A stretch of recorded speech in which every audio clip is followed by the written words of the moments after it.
Antes de pedir pra eu poder chamar a vinheta, eu ia falar um negócio aqui, mas agora eu desisti. Agora eu vou deixar você, na sua imaginação, imaginando o que eu diria nesse momento. Pode chamar a vinheta, Luca.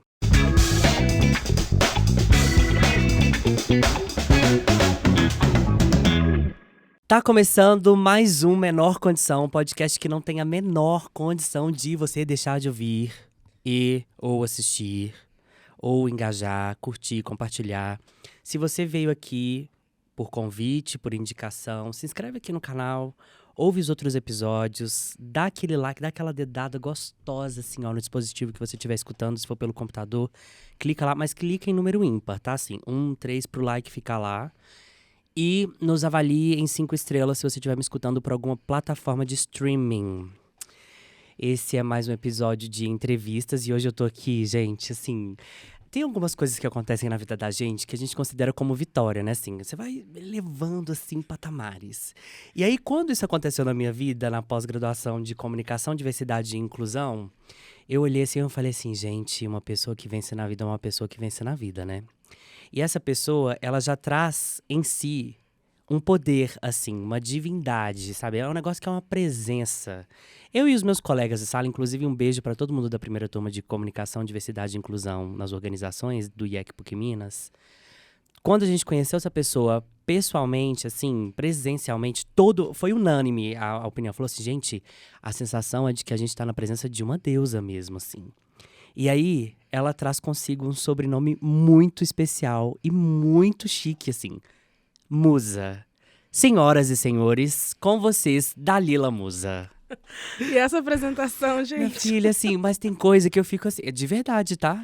Tudo que eu falei aqui é verdade, eu posso provar. Te mostro prints aqui de conversas nossas do grupo. Amo. Um beijo pra sala também. Um pros beijo meninos pra da primeira todo turma. mundo, E obrigada, Luan. Um beijo pra você aqui pertinho de mim. Primeiro que eu já quero te agradecer por você ter topado vir aqui pra poder participar. Eu, assim, eu não sei, não tenho nem roupa pra poder estar na presença de Dalila Musa. Musa é sobrenome mesmo? É De onde que vem sobrenome. isso, gente? Então, a minha família… alguns dizem que é um sobrenome moçambicano.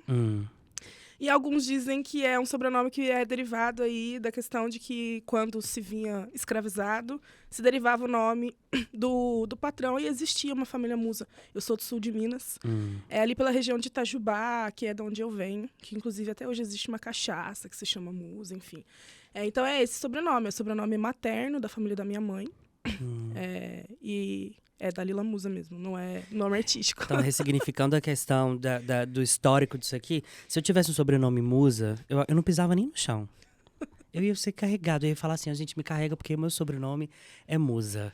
Dalila, mais uma vez, obrigado por você estar aqui com a gente, tô muito feliz, muito mesmo. E eu quero te pedir para você começar se apresentando e falando pra gente sua artista favorita e por que é Beyoncé. Ok, ótimo. Bom, meu nome é Dalila Musa, eu sou professora e pesquisadora, hoje estou como doutoranda na UFMG. Faço estudos relacionados a celebridades, figuras públicas, e também estudando um pouco sobre reputação e trabalhando, né, com reputação de marcas e gestão de crise. Sou professora lá no IEC da PUC Minas, nos cursos de SD e Inovação e no curso de Diversidade e Inclusão e também na Faculdade Unimed, no curso de Gestão próprio para o setor hospitalar. E é isso, de formação sou publicitária, mas trabalho muito mais na área de RP hoje, com gestão de crise, reputação, mais focada em crises que estejam relacionadas à raça, né? Que vem acontecendo com muita recorrência. E é isso, pesquisa Ludmilla. Hoje, Doutorado. No doutorado. No mestrado, na dissertação, pesquisei a Thais Araújo. Sou fã de celebridades. A gente perdeu um sinalzinho aqui. Não, pra mim aqui perdeu completamente. Eu também perdi total. O fone. Tá voltando aos poucos. É o Osmar de novo. Tá voltando aos poucos. É o Osmar. Aí. É o Osmar. Voltou. Agora voltou melhor do que tava antes, pelo menos pra mim. Show. Perdi onde eu tava. Você estava falando sobre a questão da sua pesquisa, que você no doutorado está pesquisando a Ludmilla. Ah, é verdade. No doutorado estou pesquisando a Ludmilla, mas no geral meu interesse de pesquisa é por celebridades negras e mulheres, tentando entender um pouco de como as lógicas de raça e de gênero perpassam a construção dessas celebridades. Uhum. E como que essas mulheres conseguem se manter famosas, mesmo em dinâmicas racistas e machistas, né? Sexistas que a gente vive ainda hoje. E aí, estudei a Thaís na dissertação e agora olhando um pouco para a Ludmilla. De fato, eu gosto muito de celebridades. Gosto muito da Beyoncé, é a minha artista favorita. É de verdade? É. Porque quando eu solto isso aqui, tem gente que fala assim, ela não é essa jarra d'água aqui, ó, já voa na embora cabeça de alguém. eu ame a Ludmilla e estude ela, eu também já escrevi sobre a Beyoncé e tenho um interesse em pesquisá-la mais a fundo. Mas ela, para mim, é uma referência de artista muito voltada para o que eu tenho pesquisado hoje e o que eu tenho chamado de dispositivos de empoderamento, que são celebridades que usam a sua visibilidade, seu espaço midiático para catapultar carreiras de outras pessoas negras. E a Beyoncé é muito pioneira nisso. Tanto na fundação dela, quanto nos arranjos que ela faz, nas escolhas que ela faz de criação e na maneira como ela faz a criação dela. E por isso eu sou super fã. Ai, gente, tá vendo? Pessoas com referências, câmera 1. É um negócio assim, não que as outras pessoas não tenham, mas aqui, né? O que dizer nesse aspecto? Eu fico brincando nesse aspecto, mas assim, quando eu falo sobre, principalmente menciono aqui no podcast sobre a Beyoncé, eu já falei isso em um outro episódio. Não é só sobre a mulher performática no palco. É sobre a produtora, a diretora, é sobre a pessoa que faz uma gestão da própria carreira, para quem acompanha, né? Sabe como é que foi a transição de quando ela demitiu o próprio pai de empresariar ela. E assim, pra mim é uma coisa que eu fico meio que pautando a minha vida. Tudo que eu vou fazer, esse projeto do podcast, eu fico pensando assim, o que a Beyoncé faria? É claro que eu não chego, né, nem assim, a metros dos pés, alguns poucos quilômetros, talvez, dos pés de Beyoncé. Mas fica aqui essa observação que é super pertinente. Se você não teve oportunidade ou contato de assistir qualquer tipo de produção, sobretudo Homecoming da Beyoncé, assista. Porque é uma aula de gestão. Sim. Sobretudo gestão, como gerir carreira, gerir pessoas e como administrar algum evento, algum produto que você está fazendo que vai revolucionar o mercado. Agora sim, por que celebridades? Alguma coisa que te atravessou, né, no meio do caminho na sua formação, ou você sempre olhou? Porque, às vezes, quando a gente fala celebridade, eu, por exemplo, quando eu era adolescente, eu tinha muito negócio de ser famoso. Porque eu vou ser famoso, eu vou ser famoso, eu vou ser famoso. Só que aí veio a questão das redes sociais que ressignificou isso, né? Você chegou a conhecer a Thaís Araújo ou a Ludmilla pessoalmente? Assim, assisti Ludmilla no Numanice, aqui em BH, né? Falei com ela também quando eu soltei um pedacinho do resumo da tese no Twitter e isso, tipo, viralizou total. Socorro.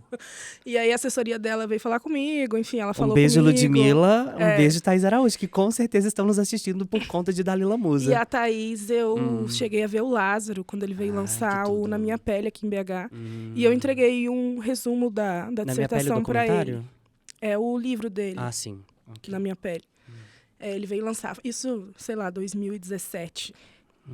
Aqui em BH, e eu entreguei uma versão bem inicial ainda do projeto da dissertação para ele, para que a Thaís lesse, enfim. É isso.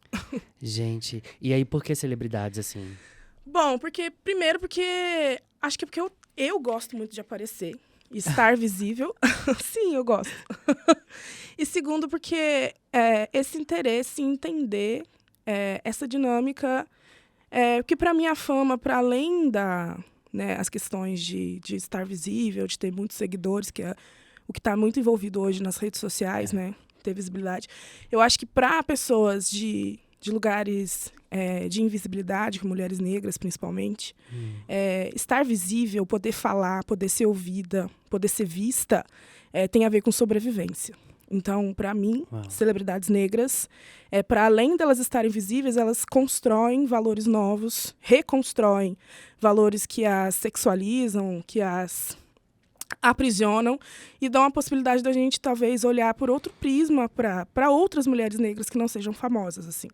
Então, o meu interesse maior é entender que a visibilidade e a chance de performar tem a ver também com uma questão de sobrevivência para esses grupos que são tirados esse direito de estar visível, de poder falar, de poder ser ouvido, de ser valorizado, porque fama tem muito a ver com isso, com que a gente valoriza em um determinado tempo, em uma determinada sociedade. Então, assim, o meu interesse de pesquisa em celebridades negras tem a ver com isso, assim. Tem a ver com essa vontade de falar, com essa vontade de ser ouvido, né? Quando a gente lê lá a Quilomba, e ela fala da máscara, no primeiro capítulo do Memórias da Plantação, em que ela fala das máscaras que eram colocadas em escravos, escravizados, né? Que tiravam deles o direito de falar. Quando a gente chega a um outro continente e tiram de nós a possibilidade de falar na nossa língua, ter que aprender um novo idioma, Demonizar o Yorubá. ter que se reconstruir em um novo lugar, onde você é tirado esse direito de performar no público, né? Porque o que é o espaço público? O que é você estar visível na arena pública? É essa construção de valores. E aí a arena pública, para além da dimensão política, né, lá da polis, enfim. Então, essas construções sempre foram estruturadas para excluir determinados grupos, porque a visibilidade é um tipo de poder, é um tipo de forma de se manter ali vivo, sobrevivente. Quem conta a história tem poder, e contar a história, ter o direito de contar histórias, tem a ver com esse processo de celebrização e de fama. Uau! Então, gente, esse foi o episódio, já poderia encerrar aqui. Porque, sinceramente, agora vocês estão entendendo o que eu tô falando sobre ter contato com Dalila Musa. Assim, são várias camadas a respeito do que você disse. E quando eu paro, assim, né, pra poder analisar todo o que eu consumi, sobretudo a questão da cultura pop, ela sempre foi muito embranquecida. E o que não foi embranquecido foi roubado, surrupiado e apropriado da cultura preta, negra. E quando você para pra poder analisar, né, a origem, aqui eu tô trazendo a questão da fama para uma questão bem midiática mesmo, assim. A origem do rock, aí as pessoas colocam lá Elvis Presley como o rei do rock, e quando você vai ver, começou com uma senhorinha tocando um violão meio guitarrado, uma guitarra meio violonizada, sei lá se tem esse termo. Pessoas da música me perdoem. E aí você pega a quantidade de coisas que nasceram dentro do meio de, não necessariamente religiões protestantes, gospel, né? Sobretudo americanos que, pelo menos historicamente, eu tenho referência e contato de que partiu. E também sobre a questão de como as religiões de matrizes africanas, que vêm também com a questão das danças, dos ritmos, das manifestações, né? Espirituais ou também de suas vocações ali. E aí isso vai sendo transportado para o meio da mídia de um jeito muito embranquecido. E quando eu parei para poder analisar, todas as minhas referências eram sempre muito brancas, assim. O Pablo esteve aqui com a gente e aí a gente começou a mencionar sobre também as pesquisas dele, tanto de mestrado quanto a de doutorado. E aí eu mencionei que eu tinha uma falta de referência de afrofuturismos brasileiros. Aí depois falei assim, mentira, tenho sim. E aí eu comecei a mencionar as pessoas que eu tenho. Como que você vê essa dinâmica de acesso mesmo às informações, assim? Porque eu imagino que para você ter conseguido chegar, né, de uma maneira sólida em tudo que você mencionou aqui pra gente, deve ter sido um pouco complicado, porque não tem referências. Assim, a primeira referência, por exemplo, de pesquisas de celebridade que eu fui ver que uma pessoa tem, foi com você. E olha que recentemente, na pós-graduação. Eu sei que em Harvard tem um curso a respeito da Beyoncé, que também estuda, não necessariamente sobre ela, a pessoa, mas sobre o que eu falei aqui, né, na maneira de gerir carreiras e como também consegue fazer a própria publicidade, porque tratando-se de pessoa preta, né, sobretudo também mulher, que é sempre muito objetificada, sexualizada, colocada em uma situação de domínio e não de dominar, né, é muito arriscado uma pessoa fazer todo um projeto e lançar sem ter nenhum marketing, né? Na calada da noite, lancei um álbum inteiro com audiovisual. Como que você vê, assim, essa transição de formações e informações mesmo sobre a questão de acesso a isso? Porque é muito invisibilizado. E eu mesmo, assim, não consigo identificar com rapidez a referência, assim, como eu tenho para poder identificar pessoas brancas, entende? Você está falando de celebridades negras ou você está falando de estudos de celebridades? De estudos e de celebridades mesmo, porque a questão da celebridade você já deixou claro sobre a questão do mercado, né? E de como as pessoas tentam controlar isso, a respeito de o que vai e o que não vai, quem sim e quem não. Mas a questão do estudo, eu acredito que é muito complicado, porque não tem referências, assim. Hoje tem, mas pro tempo em que você fez, por exemplo, a sua pesquisa de mestrado para Thaís Araújo, eu acredito que você deve ter tido N desafios para poder conseguir chegar. Tá. Os estudos de celebridade, assim, há uma tradição em estudos de celebridade, principalmente na escola norte-americana, se a gente for pensar, principalmente quando a gente começa a estudar cultura e mídia, o surgimento da televisão e do cinema norte-americano, hollywoodiano, aí, anos 60. Então, a gente há um início de estudos, inclusive os principais autores clássicos que a gente estuda em celebridades estão nesse período, que é o Roget, o Brown, entre outros, que vão estudar figuras mesmo desse universo, dessa aura, né? As celebridades tinham uma aura quase divina, inclusive elas derivam aí o termo estrela, esse termo fama, vem dessa aura divina que tem muita ligação com os próprios santos da Igreja Católica, então nesse lugar de endeusamento, e as celebridades, principalmente hollywoodianas, estavam muito nesse lugar porque eram muito inacessíveis ao público geral. Então, acho que a gente, vamos dizer assim, democratizou o acesso à fama hoje, com as redes sociais, e em que as pessoas se empreendem, né, nessas redes, mas ainda existe uma aura de valor ali que engloba esse universo de celebridades. E aí, assim, no Brasil, a UFMG é referência em estudos de celebridade. E aí nós temos o GRIS, que é o grupo de pesquisa em sociabilidade da UFMG. Dentro do GRIS, a gente tem o radar de celebridades. Então, quem quiser acessar aí o site, em que a gente faz perfis de celebridades, mapeia pessoas públicas e entende um pouco dessas lógicas de valores.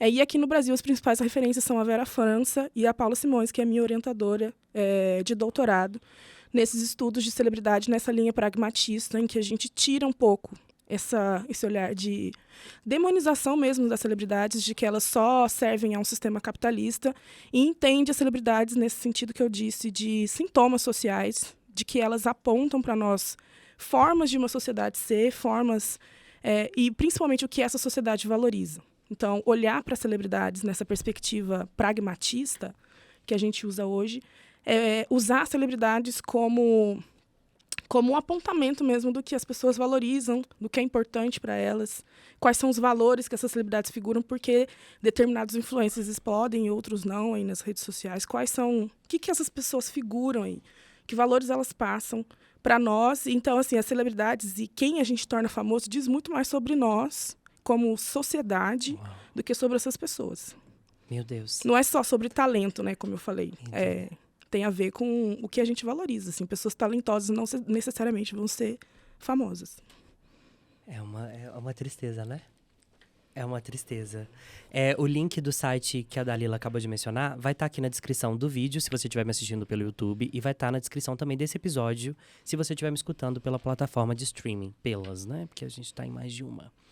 E se você tá me assistindo, me ouvindo e ainda não... Gente, não tem a menor condição. Eu não preciso ficar repetindo isso aqui. Eu sei que você tá aí. É um clique, não tem cabimento. Vai lá, faz assim, ó.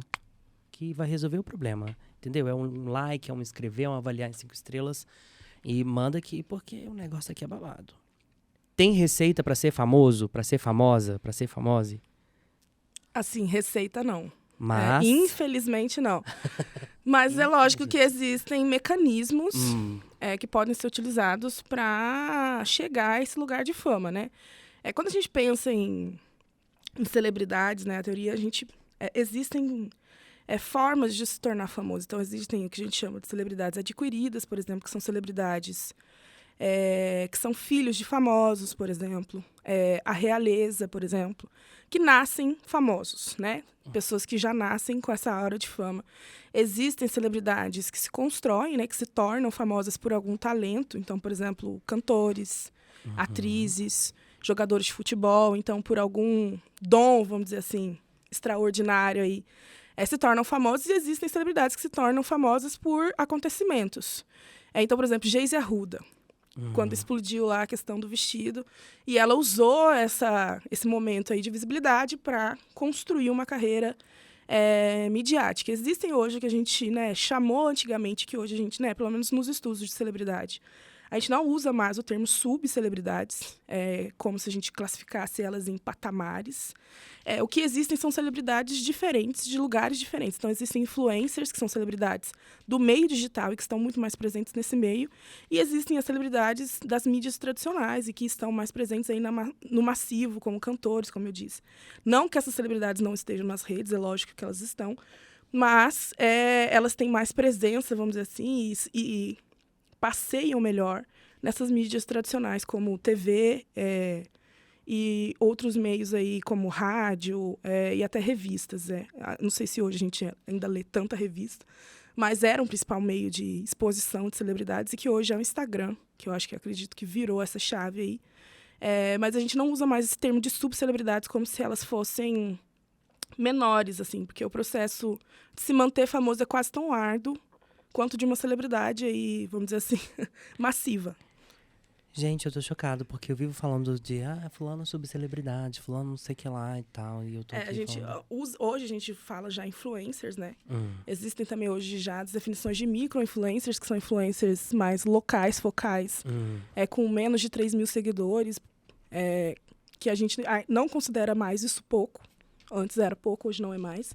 E às vezes esses influencers têm até mais engajamento em locais, por exemplo, influencers de Belo Horizonte que fazem conteúdo para restaurantes locais, enfim, conseguem um engajamento muito mais alto do que celebridades massivas que possam fazer esse mesmo tipo de conteúdo para essa mesma empresa.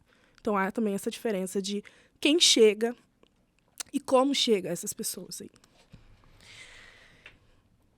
Racialmente, no recorte racial que você falou que fez, é um negócio que é tão, assim, pra mim, que você fala, é tanta coisa pra poder absorver, e na minha cabeça fica fazendo tantas ligações e tantas pontes ao mesmo tempo, porque eu começo a repensar todo o conceito de fama que eu tinha na cabeça e quem são essas referências, sabe, assim, como que elas chegaram lá.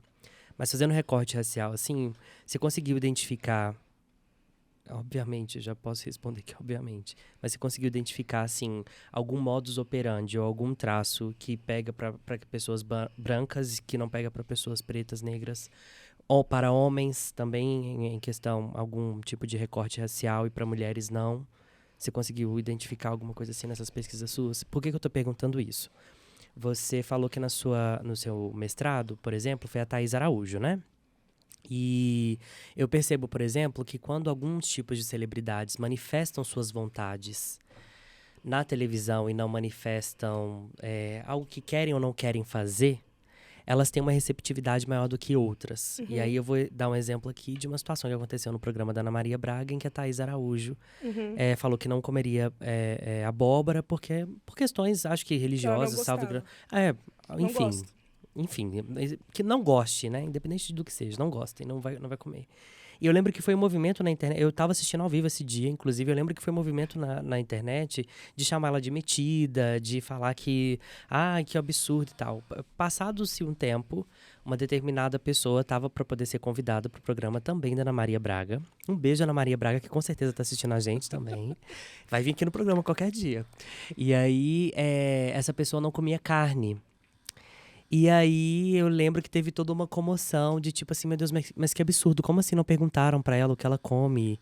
E como assim não se preocuparam em adaptar todo o prato que vai ser feito lá e parará e tal? Por isso que eu tô te perguntando, porque a questão dos acessos que você falou, por exemplo, eu percebo que chega pra cortes diferentes, de pessoas diferentes. E pra te passar a fala, só também uma última situação que você com certeza deve sempre ser arguída a respeito, que é em questões também de reality shows. A gente recentemente teve contatos, né, assim, histórias de um determinado programa de uma emissora que eu tenho pavor, e aí de uma determinada pessoa que estava tendo uma postura extremamente escrota, porque não tem outra palavra. E inclusive na internet começou tipo assim, nossa, os bichos agradecem e que não sei o quê, e a família percebendo, né, até mesmo porque pela profissão que a pessoa tinha, mais pro meio do jurídico e tal, enfim, uma confusão. E eu percebi a postura da sociedade, sobretudo da internet, que é o termômetro que eu, Luan, tenho para poder medir a questão de aceitabilidade das pessoas, de como é que tá essa receptividade, como é que é o termômetro, entre aspas, para quem não tá me vendo, de fama que essa pessoa tem. E aí a gente pega, por exemplo, o caso que se tornou clássico, né, que foi nacionalmente, na verdade mundialmente, uma recorrência grande, da Carol Conká, por exemplo, no Big Brother, né? Que foi algo que também acompanhei. Apesar de que esse primeiro programa, que eu não vou nem falar o nome aqui dessa emissora tosca, eu não assisto. Mas tem tudo que eu fico sabendo sem querer pelo Twitter, entendeu? Então, por isso a minha pergunta, se você percebeu diferenças de como isso chega, tanto no recorte racial, quanto no recorte de gênero. Tá, primeiro assim, acho que para pensar nisso, a gente tem que pensar como o racismo e o sexismo operam em sociedade. Então, são processos de desumanização do outro e que tiram do outro a possibilidade de ser um sujeito, de ter escolhas, de não responder por um grupo como um todo, de ser individual. Então, isso vai perpassar, sim, o processo de celebrização de pessoas. Então, há uma expectativa, e essa expectativa vem dessa desumanização para com celebridades negras. Então, existe uma expectativa, por exemplo, de que elas respondam pelo posicionamento de outras pessoas negras, quando não é feito o mesmo movimento para pessoas brancas. Então, por exemplo, sei lá, e alguém falou alguma coisa ruim aí, uma pessoa negra falou alguma coisa sobre, sei lá, homofóbica, por exemplo. E aí as pessoas vão no Instagram de outra celebridade negra e falar, você vai se posicionar sobre isso? O que você vai falar? E assim, se uma pessoa branca é homofóbica, ninguém vai no Instagram de outra pessoa branca pedir para que ela responda pelo grupo. E isso é o que a gente chama de racialização, que é esse processo de atribuir a um grupo características e que esse grupo é tratado e responde por essas características como um todo e não tem a chance de ser um sujeito, como eu falei, individual, que tem as próprias vontades, as próprias escolhas, como é o caso aí da Thaís, não como abóbora, enfim, não gosto de abóbora, não vou comer abóbora. E também há essa expectativa de servidão, de educação dessas celebridades, que tem a ver com esse processo nosso de escravização, né, e de pessoas negras nesse lugar. Serviu nesse lugar de, ok, você aqui é super educada, e não tem a ver com educação, tem a ver com essa questão de eu sou um sujeito, não quero comer, não vou comer, e é isso, assim. Então, tanto para mulheres, né, nessa questão de gênero, pessoas LGBTQIA+, enfim, pessoas trans, elas vão ser perpassadas por isso, porque essas estruturas estão em nós enquanto sociedade, e o processo de fama, como eu disse, ele é reflexo do que a gente é enquanto sociedade, do que a gente vivenciou enquanto sociedade. Então, há uma expectativa de que celebridades negras falem pelo grupo de pessoas negras brasileiro ou internacional, enfim. Há uma expectativa de que, por exemplo, essas celebridades não tenham acesso a bens de luxo. Há uma crítica, por exemplo, ao Emicida, quando ele lançou uma marca de roupas luxuosas. Houve uma crítica à Carol Conká, quando ela lançou uma marca de bolsas também luxuosas, porque se espera o quê? Que pessoas negras lancem e consumem produtos que sejam extremamente acessíveis. A Ludmilla sofreu isso com o No Anais, que é um show com uma estrutura e um custo mais elevado, que ela oferece uma experiência, e as pessoas julgam que ela não deveria fazer isso porque ela vem de favela e porque ela é uma pessoa negra. Assim. Então, há uma expectativa para com essas celebridades de entrega, talvez, de produtos, vamos dizer assim, que estejam nesse lugar de acessibilidade, que não cheguem nesse lugar de luxo, porque por trás disso há uma resistência em dar a essas pessoas esse lugar de destaque mesmo, ela é foda, ela pode produzir um show que custa R$700 o ingresso e eu vou pagar esse valor porque ela é uma artista que merece isso, não porque eu acho que por ela ser negra ela tinha que cobrar um valor abaixo, sabe?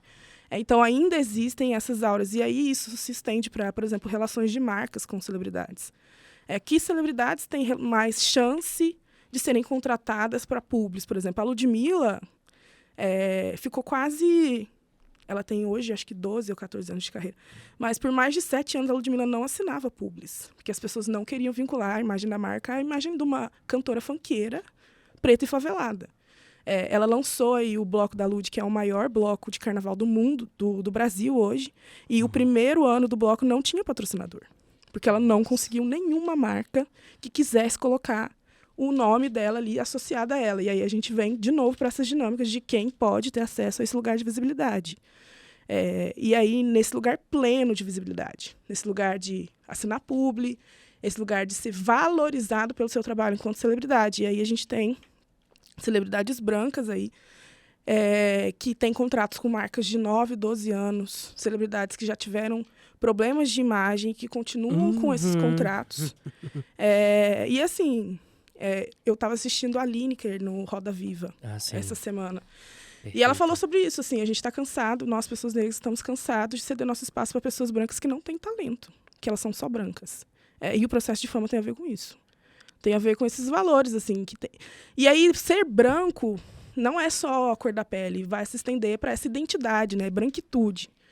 Que vai figurar valores, por exemplo, de uma família perfeita, de margarina. O que é Giovanni Bank e o Bruno Galhaço? que é a construção de família deles, embora eles tenham os filhos negros e hoje se envolvam mais. Como que é a receptividade de um discurso deles contra racismo e da Thaís?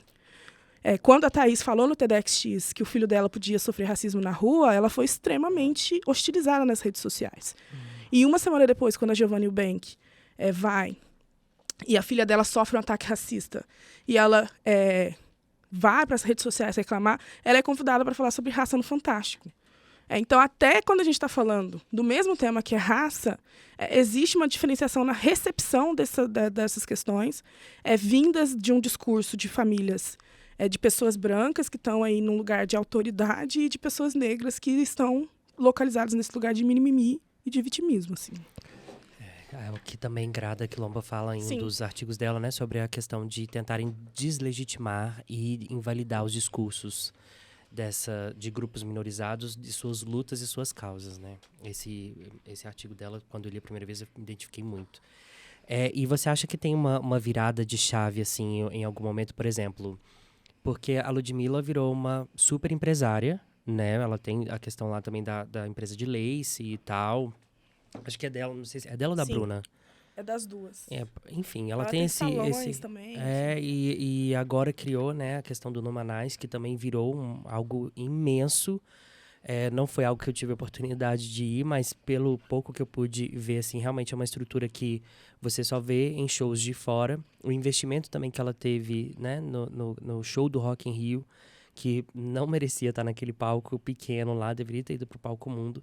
Tem algum momento que é uma virada de chave? Porque o seguinte, ultimamente a gente tem percebido que as empresas têm se interessado, né? Tem feito uma espécie de Pink Employer Branding, Black Employer Branding. Para quem não está familiarizado, eu já tinha mencionado isso em um outro episódio também, salvo engano, do Ettore, sobre essa questão de termos que são em inglês e não são acessíveis para todas as pessoas. Uhum. E essa questão sobre o Employer Branding que a gente está falando é a empresa que usa uma determinada causa ou luta para poder fazer uma propaganda de que é uma empresa legal para se trabalhar, então venha porque a gente quer cumprir a nossa cota de diversidade e inclusão. Isso aqui muito entre aspas. E aí, conversando sobre isso, as pessoas que trabalham nessa área sempre falam para mim que mostre que é rentável, mostre que faz dinheiro. Para você, na carreira dessas pessoas, sobretudo celebridades pretas, tem uma virada de chave? E se tem, qual que você identifica que é? Não que você tenha isso como dado já de pesquisa pronta, mas uma questão de opinião mesmo também. Vou falar assim, das duas que eu tenho pesquisado. Pesquisei a Thaís e pesquisei a Ludmilla, assim. Eu acho que a virada de chave é quando essas celebridades começam a usar esse espaço de fama para falar sobre essas questões de forma mais aberta. E aí a Thaís, isso acontece depois que ela vivencia a Helena, né, que foi a primeira protagonista negra da novela das 9. Muito criticada também. Que foi uma catástrofe. A Thaís fica 10 anos sem fazer telenovela. Ela para de fazer novela. Da Helena, ela só vai fazer novela de novo agora. Ela fez o Mr. Brown, que foi uma série. Depois ela fez filmes, mas ela ficou 10 anos sem fazer novela. A Helena foi o último personagem de novela dela? Foi. Mas não teve as empreguetes depois disso? Não, foi antes. Chocado que o tempo passou. E, assim, ela falou que ela pensou em desistir de ser atriz, enfim. E ela fala também da interferência do Lázaro enquanto pessoa, né? O casamento dos dois e ela começar a pensar também sobre questões raciais. Muito a partir das experiências do Lázaro, que vem aí do teatro do negro baiano e que já tem um histórico de pensar essas questões nesse espaço de fama, desse espaço midiático. Então, ela começa a articular mais essas questões, eles, enquanto casal, começam a articular e a direcionar os trabalhos também para trazer mais visibilidade. Então, o Mr. Brown, enquanto série, é uma série que quebra um pouco esses estereótipos. É um cara negro, famoso, que é rico, que tem uma esposa que é cantora. A estética da série é afrofuturista, então há uma linguagem ali que quer dizer alguma coisa e que foi muito significativa. Acho que ficou 4 anos no ar, se não me engano, a série. E a partir disso, a Thaís também começa a articular isso em redes sociais, se torna embaixadora da ONU, ela também é empresária. E a Ludmilla eu identifico muito depois que ela assume a bissexualidade e se casa com a Bruna, que ela diz que é uma virada de chave dela enquanto pessoa. Ela dá uma entrevista pro Léo Dias, né, que quando ela assume essa bissexualidade e começa a falar sobre isso. Paralela, ela também começa a falar um pouco mais sobre as questões de raça que ela não falava antes.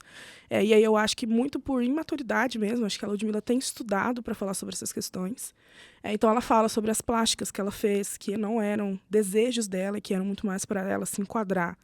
Um ambiente branco, então ela fez plástica no nariz, fez plástica na boca, para tirar aí um pouco desses traços negroides, né? Ela tinha um nariz bem largo, enfim, ela fala um pouco dessa relação estética dela com a questão negra, e começa a articular, lança o documentário na Multishow, começa a se posicionar quando ela não é chamada para prêmios. Então essas celebridades começam a ter essa posição, esse posicionamento mais político, e que eu acho que também é resultado de uma, não uma imposição, mas de uma pressão nossa enquanto sociedade.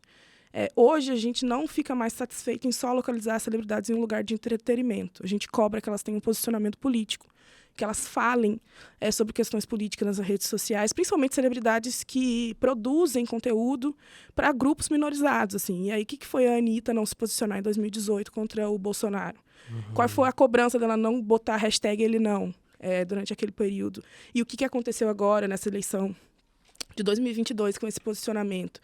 Então, não só para as celebridades, como para as marcas também. E aí, eu acho que esse movimento tem também a ver com isso. A gente tem tensionado cada vez marcas a estarem nesse lugar de agentes mesmo, nesse processo de construção contra as questões de preconceito que a gente tem na sociedade. E essas marcas vão tentar aí fazer movimentos para se associar, talvez, a celebridades que figurem, de novo, esses valores. Então, à medida que a gente passa a valorizar essas discussões de diversidade, em que a gente tem um cenário que contribui, aí eu estou falando de Black Lives Matter, eu estou falando da gente ter uma ascensão e um letramento que foi dado pelo movimento negro e pelo movimento feminista para a nossa sociedade, a partir do momento que a gente começa a falar sobre antirracismo, como a gente começa a falar sobre racismo estrutural, quando a gente começa a falar sobre feminismo e a conversar com a sociedade como um todo sobre essas questões, a gente começa num movimento de cobrar mais que essas pessoas estejam em lugares de fama, né, de visibilidade, e que as marcas também associem os seus produtos e produzam produtos também para essa comunidade, porque a gente não tinha sequer essa dimensão de consumidor há anos atrás. E aí eu estou falando de base, papel negro, eu estou falando de produtos de cabelo, por exemplo, específicos para nós, enquanto consumidores. Então, a gente adquiriu também esse lugar de consumo, e de consumo nesse status de cidadania mesmo. Estou tirando esse peso capitalista do consumo e estou olhando aqui para consumo como um lugar de expressão. De falar assim, eu quero usar um cabelo de tal forma, eu quero ter acesso a tal tipo de maquiagem, eu quero ter acesso a tal tipo de espaço, de lugar para comer, ou a tal tipo de entretenimento. E quando a gente passa a produzir também entretenimento, e aí eu estou falando, o que é um Numanice? Assim, para além do show, assim, o que é uma mulher negra cantando pagode, que é um ritmo que já foi proibido no Brasil, que a gente tinha o samba como um ritmo proibido no Brasil, e muito demonizado, tá? Chegando ao patamar massivo que chegou com o Numanice e com outros artistas negros como o Thiaguinho, que também faz o Tardezinha, que é um show de estrutura aí grande. Isso é significativo, porque a gente está educando um público a consumir algo que ele rejeitava. A gente rejeitava samba, a gente rejeitava a raiz funkeira que a gente tem. Aí a gente começa a educar essas pessoas também, a falar, isso aqui é brasileiro, isso aqui é bom, é nosso, consuma. E a partir do momento que a gente vai educando essa sociedade a esse consumo, não só desses ritmos, mas dessas celebridades, a gente vai abrindo portas também para que essas pessoas possam assinar contrato, possam se tornar empresários, como a Ludmilla tornou, produzir coisas a partir da nossa linguagem, que é o que o Lázaro fez no Medida Provisória, por exemplo. Então a gente vai abrindo portas. É um processo que funciona em cadeia mesmo. Tem um documentário, para quem estiver nos assistindo aqui, a Dalila mencionou sobre a questão do samba e suas derivações, né, sobretudo também o pagode, que chama Axé, o canto do povo de um lugar. Essa frase do nome eu sempre confundo. Da Netflix, se eu não me engano. Não, na verdade da última vez que eu vi, ele estava no Canal Brasil. Axé, o canto do povo de um lugar, ou o lugar do povo, do canto de um povo, um negócio assim. Mas eu vou colocar o nome aqui na descrição do vídeo, se você estiver me assistindo pelo YouTube, e aqui na descrição do episódio, se você estiver me escutando pela plataforma de streaming. E aí tinha uma senhorinha bem das antigas mesmo, assim, daquele samba raiz mesmo, que ela fala que as pessoas falavam que o samba era música de macumba com letra profana. E ela conta, né, também, assim, desde quando a questão das manifestações culturais mesmo e religiosas, por que não também mencionar, sobre como a polícia via aquilo como uma espécie de algazarra, e tinha um termo que eles usavam que era tirar o bom andamento social, era alguma coisa nesse sentido, assim, as pessoas eram presas por manifestar isso. Trazendo ainda pela questão da premiação que a gente estava falando aqui, né, do posicionamento da Ludmilla, sobre a questão do prêmio Multishow, de não ter sido indicada, tendo entregue todo um trabalho incrível, a gente também pode colocar isso para fora, como, por exemplo, na questão dos Grammys, né, e do The Weeknd, o Abel, ou Abel, para quem foi o Pasquale do inglês. Que falou que não vai mais submeter nenhum trabalho dele ao Grammy, porque um álbum também inteiro, incrível que ele fez, não foi sequer analisado, assim. E não teve nem indicação em nenhuma categoria e não tinha a menor possibilidade. E aí você pega, por exemplo, artistas brancas que regravam um álbum inteiro por uma questão contratual, né? Que obviamente aí a gente, tirando a questão de raça, colocando a questão de gênero, também foi prejudicada e sabotada, na verdade. Mas ainda assim está cercada de uma série de privilégios e é uma máquina de fazer dinheiro que regrava todo um álbum para poder ser lançado, e ainda assim ela é novamente pelo mesmo trabalho, indicadas a prêmios e ganha, assim, seja por votação popular ou seja por votação de uma equipe técnica capacitada para poder fazer esse tipo de análise. E aí você pega também, por exemplo, a Beyoncé, quando ela resolve, né, fazer a premiação do Lemonade, porque quando eu falo isso em grupos que eu participo, porque tem uns grupos nacionais e internacionais que eu participo de fãs de Beyoncé. E aí quando eu falo que no intervalo do Super Bowl ela deu um golpe, eu quase apanho e quase sou banido desses grupos. Por que eu falo isso? Porque ela já tinha gravado todo o Lemonade, e aí ela aproveita esse tempo de intervalo do Super Bowl para poder fazer, né, a apresentação dela. Faz uma apresentação que é política. Os Estados Unidos entram em loucura, porque aí tem até aquela paródia que fala assim, meu Deus, a Beyoncé é negra. E depois que o intervalo do Super Bowl acaba, ela anuncia a turnê do Formation, que foi interrompida por uma gravidez. E aí, assim, eu tô trazendo isso porque, até mesmo por uma questão, acredito que tinha sido uma fala dela, eu tinha mencionado isso aqui também no outro episódio, que ela fala que é isso que acontece quando o preto sai de um lugar de entretenimento, de fazer as pessoas se entreterem, e passa a ser um grito, um ato político. Tem esse tipo de reação de o que você está fazendo, para que você está fazendo isso? Não bastava ficar lá só cantando, fazendo, servindo o que a gente precisa receber aqui? Tem que ficar se posicionando politicamente? E aí eu acho que um ato de deboche incrível que ela teve nos primeiros shows, assim, foi quando um dos governadores lá dos Estados Unidos propôs um boicote a Beyoncé por ter feito o clipe de Formation, né? Que tem a questão lá com o carro da polícia, a pichação na parede, o menino dançando em frente à fila e tal. E aí ela foi e, pra você que não sabe, ela fez o quê? No show seguinte, ela silcou em blusas, bonés, capinhas de celular, boicote Beyoncé e vendeu dentro do estádio. Esgotou. Então, assim, tem esses mecanismos também, né, de burlar esse mercado todo que sempre foi demandado e comandado por pessoas brancas, sobretudo homens também, né? A gente tem também referências de outras mulheres, inclusive um filme recentemente da Marilyn Monroe foi muito criticado pela forma como ela é abordada dentro desse lugar. E é colocada em uma situação de sempre vê-la sofrer e ver como objeto. Eu comecei a ver realmente, assim, eu até parei de assistir porque foi uma situação muito incômoda. Mas trazendo essa questão para as premiações que a gente estava falando aqui, vai muito desse lugar. E eu acho que o Brasil, assim, tem ainda uma vertente que é de hipervalorização do que vem desses lugares, ou então de ressignificação. A gente tem, por exemplo, um determinado produtor brasileiro que só conseguiu produzir uma banda de sucesso que não demonizou, ele criticou, censurou e subestimou a questão do funk, falando que não era cultura e que não tinha necessidade. E aí você pega, por exemplo, a Rihanna também, que é outra que tem sido uma agente que tem ressignificado completamente. Eu mencionei sobre ela também no episódio aqui com o Pablo, eu ia falar Vittar, com o Pablo Moreno. E ela ressignificou a questão, por exemplo, da Victoria's Secret, né? E fez todo, e aí ela pega e coloca, inclusive, um trecho de uma música da Ludmilla, né? Sim. E aí sim passa a ser valorizada. E assim, você ainda percebe que tem uma espécie de síndrome de vira-lata?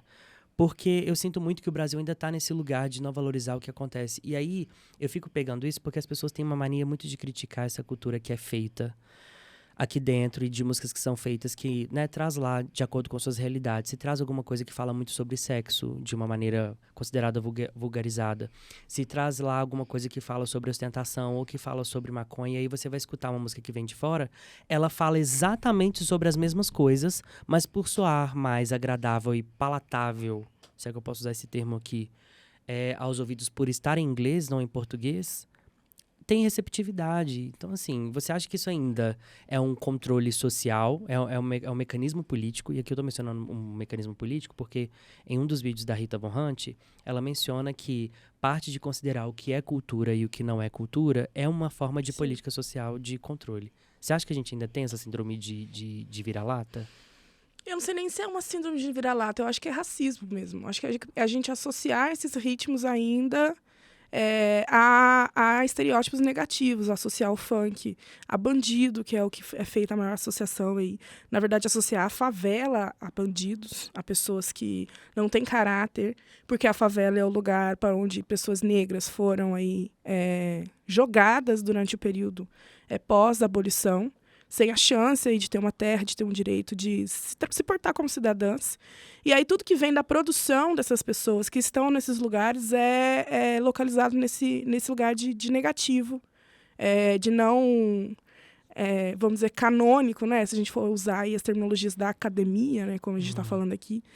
Quem é que está nessa academia? Quem são as pessoas que escolhem quem vão estar nesses prêmios? Aí eu estou falando de Oscar, estou falando da própria Academia Brasileira de Letras, eu estou falando de Grammy, eu estou falando desses lugares de premiação. Assim, ainda são pessoas brancas, homens brancos, geralmente, que são as pessoas que estão aí investindo dinheiro nessas produtoras. E por mais que a gente tenha tido uma quebra com as redes sociais e possibilidades de produção independente, as pessoas que conseguem chegar a esse lugar massivo ainda tem que passar por esses espaços de provação e que não tem a ver tanto com, às vezes, algumas premiações têm a ver com desejos do público, né, votação popular. Mas a maioria das premiações grandes, né, Grammy, enfim, são premiações de ciclos fechados de votação. E de pessoas e de uma equipe que escolhe essas pessoas extremamente homogênea, pouco diversa. Então, hoje a gente tem um movimento de chamar algumas pessoas, a Ludmilla foi chamada para integrar aí a banca de avaliação do Grammy recentemente. Então, a gente tem um movimento de chamar algumas pessoas negras, inclusive pessoas desse ambiente do funk. Acho que o funk também foi considerado um ritmo agora pelo Grammy, que não era, tá considerado. A gente está tendo esse movimento. Mas essa resistência que a gente tem a esses ritmos, e aí tô falando de samba, porque assim, tem ascendido, mas ainda não é um ritmo massivo. O que é massivo no Brasil hoje? Sertanejo. E o que sertanejo figura? Família, o homem do campo, viril. Entende? Assim, é toda uma lógica de branquitude que está ali, que é massiva. Então, o que é massivo no Brasil hoje? Sertanejo. E o que é ainda a resistência em rádio? Funk, samba, pagode. Por mais que sejam extremamente reproduzidos em mídias sociais e digitais como Spotify e outras, quando a gente vai para o universo de rádio, que é esse universo nichado, em que você tem que ter algum tipo de indicação para entrar, ainda é pouco. Você não escuta em tops de rádios o funk carioca raiz, vamos dizer assim, que vai tocar muito mais em rádios comunitárias e em rádios específicas. Então, ainda há um tratamento da música negra, no geral, como uma música do outro, assim, uma outra idade. E aí por exemplo, o Grammy nunca ter dado uma categoria geral para Beyoncé. Ela nunca ganhou de álbum do ano. Ela ganha como melhor álbum de R&B. Você pode ganhar, mas é entre os negros. Entre todos, não. Você tem que ser localizada nesse lugar.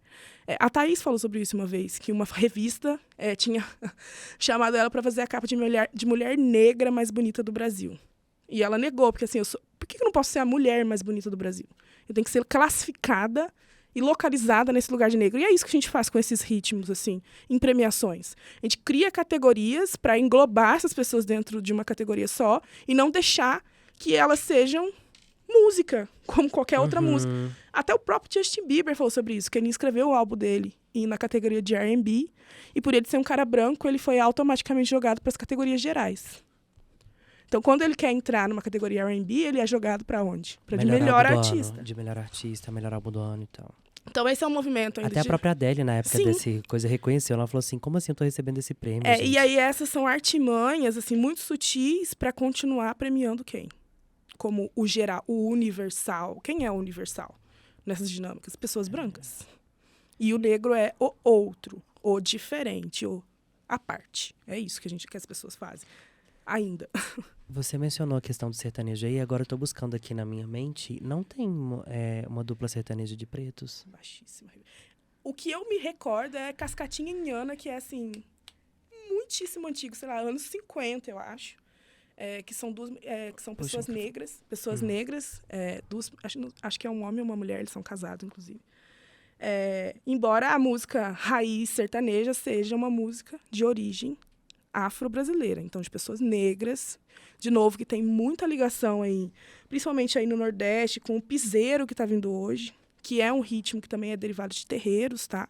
Que é o ritmo de se pisar no chão. O que é o piseiro? Que é o João Gomes, essas pessoas que estão cantando. Brancas. São todos ritmos derivados de batidas e de sincronias africanas que eram usados em terreiros. Então, a nossa produção musical brasileira é completamente derivada de produções negras. E aí estou falando do próprio sertanejo, é lógico que hoje com influência pop muito forte, né? A gente tem. Estou falando de piseiro, estou falando de funk, estou falando de samba, que são os principais ritmos hoje. O próprio axé, assim, acho que é um exemplo clássico para pensar essa lógica de talento que eu falei. O axé é um ritmo derivado dos terreiros, mas quem canta axé, e pode ser famoso cantando axé no Brasil? Cláudia Leite, Ivete Sangalo, que são pessoas brancas. E aí, quando a gente olha para quem, de fato, luta pelo ritmo e usa o ritmo nesse lugar político, que é uma Margareth Menezes, um Carlinhos Brown, existe um outro tipo de recepção para a música dessas pessoas e para essas pessoas enquanto celebridade. A Margareth Menezes, ela é extremamente reconhecida fora do Brasil. E o Carlinhos Brown também. Um baixíssimo... Agora vai ser nossa ministra aí da Cultura. Vamos ver como as coisas vão caminhar. Ela tem um histórico também de empresária em programas sócio... Na verdade, ela faz empreendedorismo social na Bahia. Tem uma tradição aí nessas questões. É uma artista admirável, assim.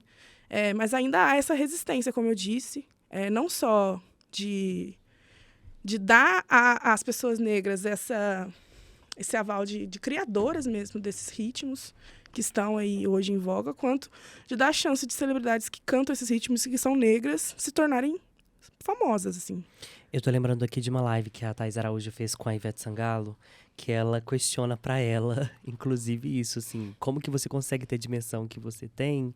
E a Margareth Menezes não, assim, esse ano eu tive a oportunidade de assistir a Margareth Menezes ao vivo com o Baiana System. E aí eu vivi pra ver e ouvir Margareth Menezes cantando ao vivo Divindade Faraó. E assim, que domínio de palco, que domínio de público. E eu acho que se não fosse, né, assim, eu tô pra poder chamar aqui, olha eu soltando spoiler de novo, produção. Pode deixar isso aí. Eu tô pra poder chamar aqui o pessoal que produz esses festivais aqui em Belo Horizonte, que geralmente tem sido um pouco mais democráticos, se é que a gente pode usar esse termo aqui, de trazer artistas que não estão dentro desse mainstream que a gente tava mencionando aqui. E eu acho que eu não teria outra oportunidade de ver ela ao vivo se não fosse em uma condição assim. E mesmo assim, não foi um show só dela. Foi um show foi uma participação que ela fez no show de uma outra banda também, baiana, que também é uma banda bem política, com um posicionamento muito político, com uma qualidade muito incrível também, que não chega nos rádios. Uma outra pergunta que eu tenho para poder te fazer, porque você fez a menção sobre a questão do sertanejo, é um termo, né, que surgiu assim, foi a questão de sertanejo universitário. E aí, assim, dadas as situações, né, de acessos às universidades que a gente tem, você acha que hoje essa questão massificada do sertanejo, ela vem única e exclusivamente por esses recortes tradicionais que você mencionou? Ou você acha também que tem alguma questão pelo fato de a maior parte dos universitários, né, de pessoas que conseguem acessar universidade, fazer esse consumo dentro dos bares que vão para poder comemorar, dentro das festas, seja elas de formatura ou de qualquer outra coisa que aconteça no final da aula, por exemplo, Você acha que acontece por conta disso? Ou mais, o que tem mais força também é a questão do tradicionalismo que você mencionou aqui? Bom, não sei, assim, não escuto sertanejo e nem Eu também não consumo, não. pesquiso. Mas, assim, acho que o sertanejo universitário vem de uma nomenclatura, né, dessa mescla do sertanejo, vamos dizer, raiz com o pop, que é o que acontece hoje. E essa nomenclatura vem muito da adesão desse público universitário, majoritariamente branco, aí, dessas músicas, né? E muita ligação com as festas universitárias, né? Que eram micareta, essas festas de open bar, assim. Quando eu estava na universidade, foi o período que deu esse boom do sertanejo universitário, assim, 2013, 2014. E eu me lembro, assim, só tocava isso em todas as festas universitárias que eu ia. E, de fato, assim, E acho você que é doida pode querendo um ter... samba, um pagode. Sim. Pode ter relação com esse público, que é majoritariamente branco que consome. Mas eu ainda acho que tem muita relação com quem canta essas músicas e os valores que esses cantores figuram, assim, que a maioria deles são extremamente tradicionais. Tem a ver também com poder econômico, que geralmente esses cantores sertanejos, eles são patrocinados por empresários do agronegócio, que são empresários com poder aí aquisitivo altíssimo. Inclusive, já vi entrevistas de produtores de funk que falam que esses empresários pagam rádios para não tocar funk. Então, não é só colocar o sertanejo em primeiro, é tirar a chance de outros ritmos estarem nesses lugares. E aí, por isso que eu tô falando, eu acho que é muito mais a ver com racismo mesmo do que com outras coisas, assim. Porque é isso, é manutenção de valores. Que os sertanejos figuram? O Leonardo, a Virgínia agora, que é a famosíssima, que é a casada com o filho do Leonardo. Que é aquele casal branco, heteronormativo, que tem vários filhos, que agora tem 2 filhos, que está nesse lugar aí de extremo privilégio. Eles figuram esses valores ainda que a gente, vamos dizer, almeja enquanto sociedade, sonha, da brancura do casal perfeito, dos 2 filhos perfeitos. E os outros astros sertanejos também estão nesse lugar. A gente não vê pessoas LGBT cantando sertanejo. A gente não vê pessoas negras cantando sertanejo. Há hoje uma ascensão de mulheres, mas mulheres de um lugar muito específico, mulheres brancas, geralmente, e que cantam músicas que ainda são machistas e sexistas, porque elas ainda reproduzem. Esse discurso. E o sertanejo é um ritmo extremamente sexista e machista. Se a gente for olhar históricos de músicas sertanejas antigas, o que é a Cabocla Teresa? É a história de um feminicídio. É um cara que descobriu que a mulher traiu, ele foi na casa e deu um tiro na cabeça dela. Essa é a música. Então, assim, quais são as letras? O que é o conteúdo de música sertaneja que a gente vê ao longo do tempo? Tem um histórico aí de opressões que está escancarado nas letras e que está escancarado na forma como essas pessoas vivem. Leonardo, enfim, outras pessoas famosas aí, Zezé de Camargo e Luciano. Quem são essas pessoas?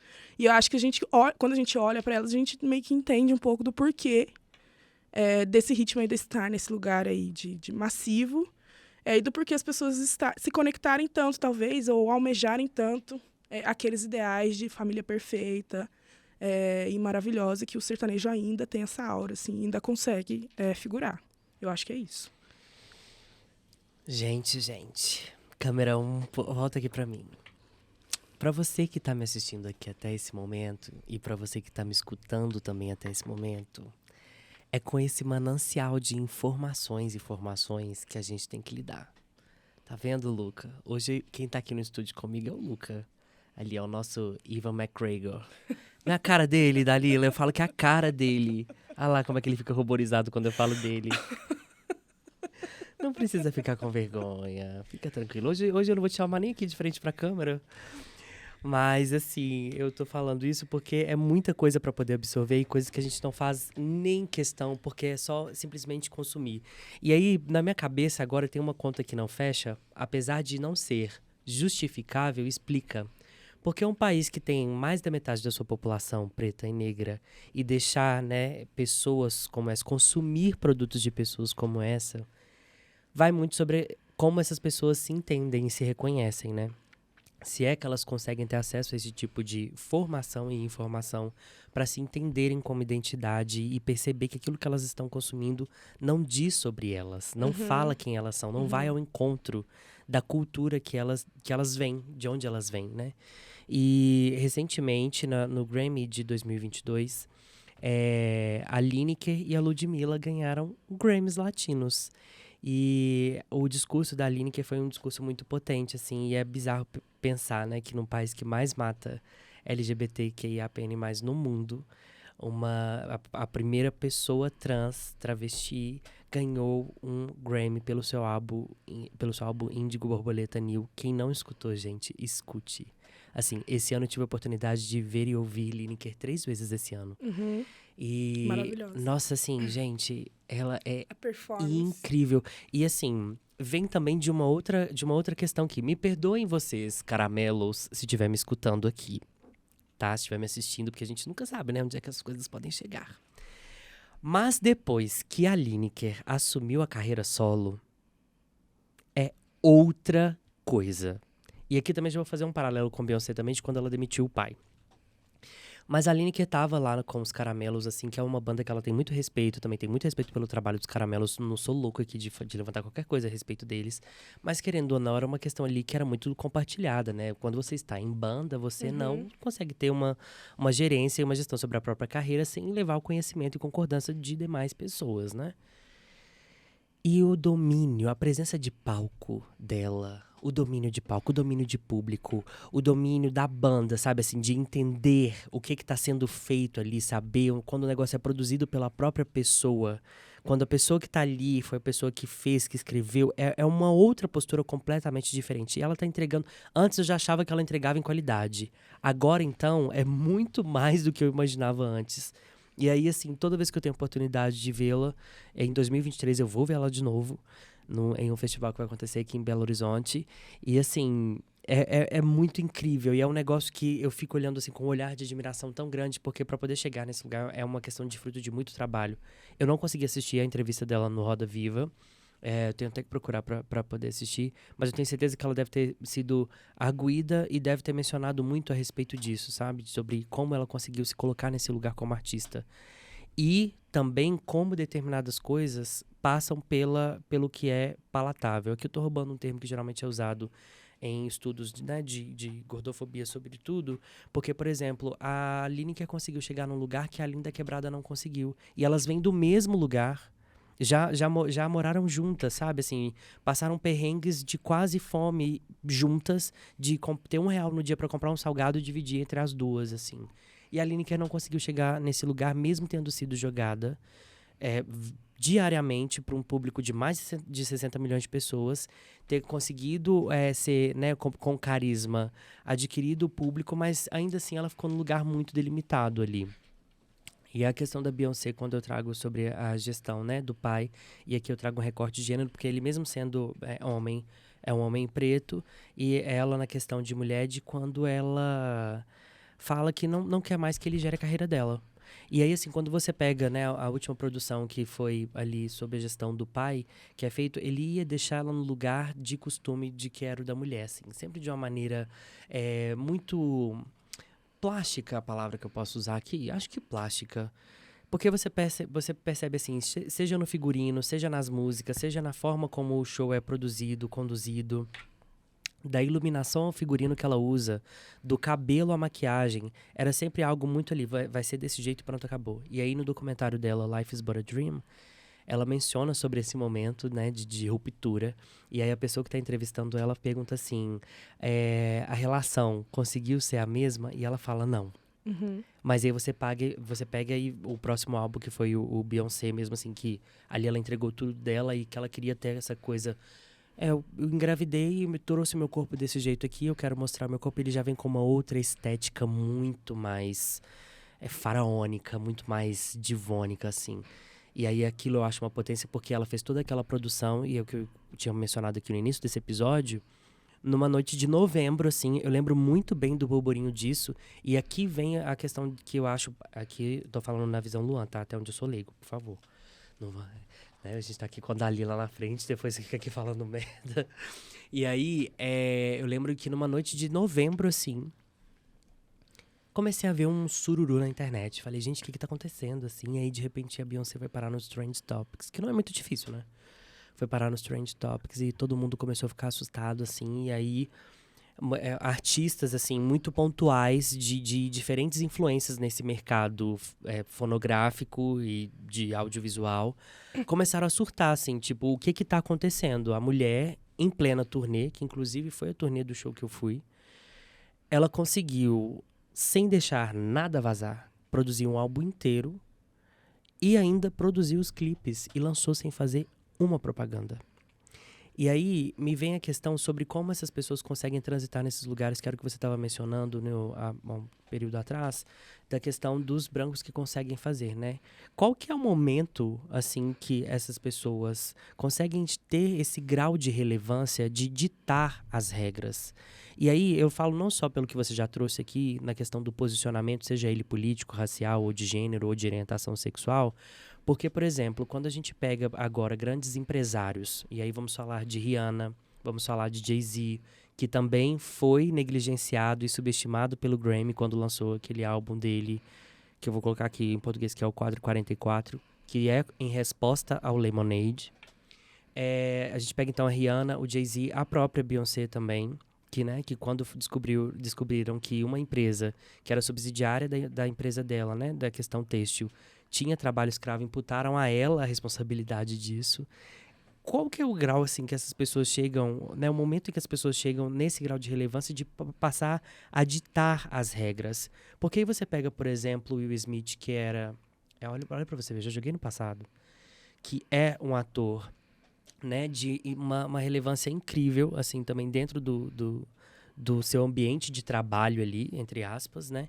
E por conta de um fato, de uma outra subjugação da esposa, né? De, mais uma vez, mulher preta sendo colocada em um lugar risível. E ali tem um ato de defesa, um ato de não vou admitir que isso aqui aconteça, é utilizado da maneira que tem. Eu sinto isso, a minha pergunta em relação a isso está assim, indo muito em cima do que eu estou pensando aqui, que é porque...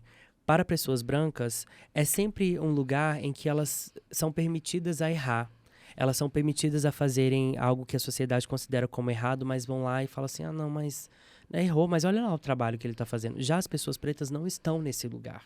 E aqui eu mencionei pessoas que fazem dinheiro, que são donos ou donas, proprietários e proprietárias de uma parcela significativa de seus mercados. A Rihanna agora na questão da lingerie, da maquiagem, a Beyoncé também na questão de roupa e na própria empresa dela, né, o Tidal. De produção também sonográfica e tal. O Jay-Z, que tem até, eu descobri esses dias Vinícola. que ele... não, menina, e tudo, Uber, nossa... Inclusive, gente, olha... meu sonho. É um nível, entendeu? E Dalila tá falando aqui, mas ela é do tipo que frequenta cruzeiros, tá? Ela aqui, meu filho, rainha do Sete Mares, musa dos Sete Mares. Eu gosto de cruzeiro de samba e de pagode, é isso que eu gosto. É isso aí. Mas aí eu fico pensando nesse lugar assim, entendeu? Em que momento que que muda essa visão e essa postura do mercado, assim, para essas pessoas passarem a ditar regras e não obedecê-las? Primeiro, acho que é elas conseguirem chegar nesse patamar. Que já é E aí, para conseguir chegar, eu acho que são as que erram menos. Que é porque justamente esse direito ao erro, ele é mortal para pessoas negras.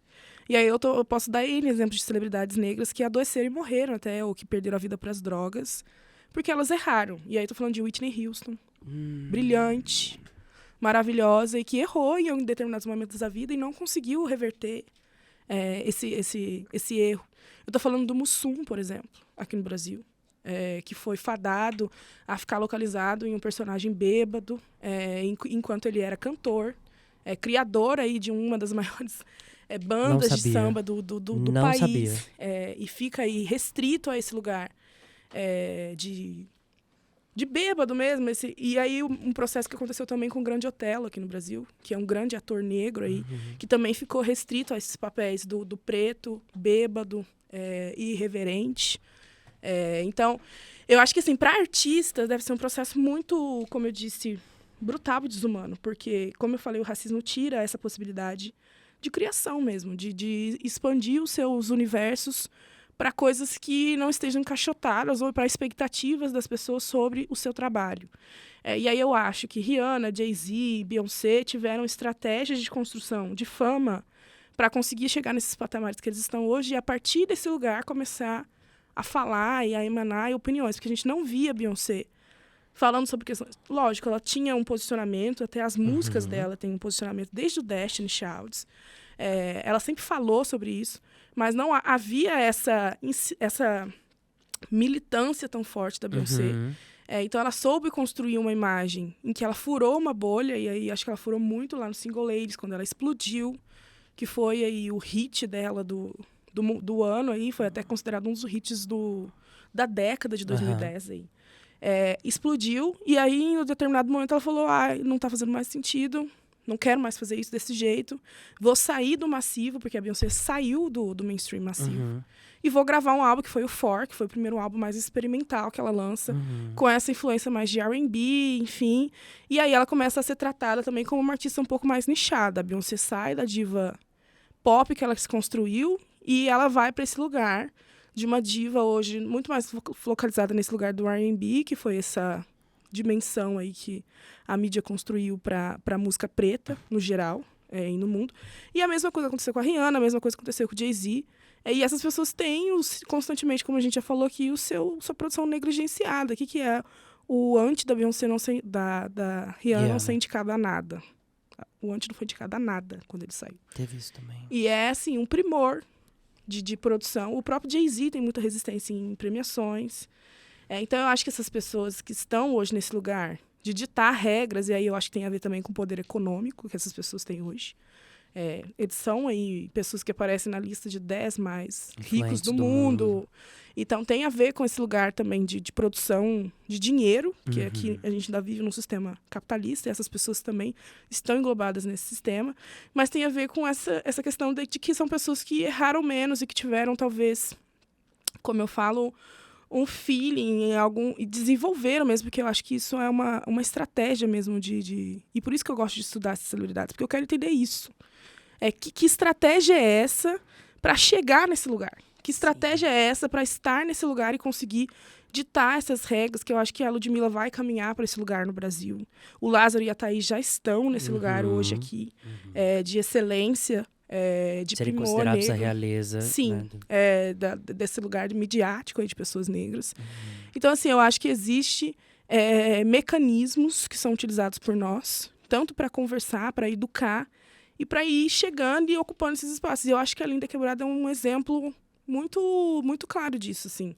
No Big Brother, tinha uma expectativa da Lin, de que ela fosse militante, de que ela fosse usar ali o corpo dela trans para trazer algumas questões, de que ela fosse mais imbativa, que ela confrontasse as pessoas na casa.